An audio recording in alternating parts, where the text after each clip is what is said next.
Hey, it's Sarah from Catch Noise Photography, and today we're going to be talking about my one light studio setup. If you're just getting into studio lighting, it can be super intimidating as there's so many different kits and options available nowadays. I too fell into the trap of buying a bunch of different small RGB LED lights or low wattage lighting kits that are available, but they just didn't produce the effects that I was looking for. Either they weren't bright enough or they were too bulky, and they were a lot to deal with in a small scale studio.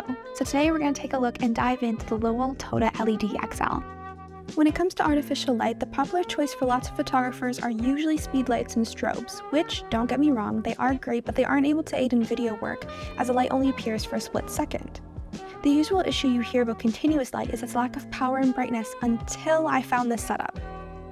A lot of my previous light setups were strictly indoor use due to the fact that they were not only not powerful enough to actually make a difference in the scene, but also because they were very hard to transport. You had to have a car outlet or a generator, something to plug it into, which is obviously not always available in every outdoor type scene.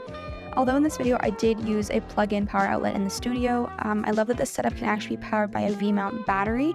I've yet to invest in it, but I am definitely thinking about it. I'd love to use this light outdoors, and I think it can make some amazing ambient light. One thing I really like about this lighting setup is the fact it's so bright, it actually allows you to keep your camera settings at a pretty optimal level, especially at an optimal ISO, and this usually yields for the cleanest and most sharp images possible.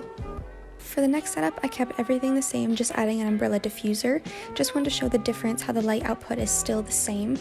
Using a diffuser will be very helpful when you're shooting a client or doing any portraits or anything, because the light can be pretty harsh to look at without any diffusion. For this shot, we'll be using an RGB LED light panel. These panels unfortunately won't produce the same amount of output due to the fact that you can change the color of the light. As you can see, I did need to actually alter my settings and especially bump up my ISO in order to get comparable results. Next, I tried out an umbrella kit setup, but this one just comes with a light bulb and the color temperature is not adjustable with this kit.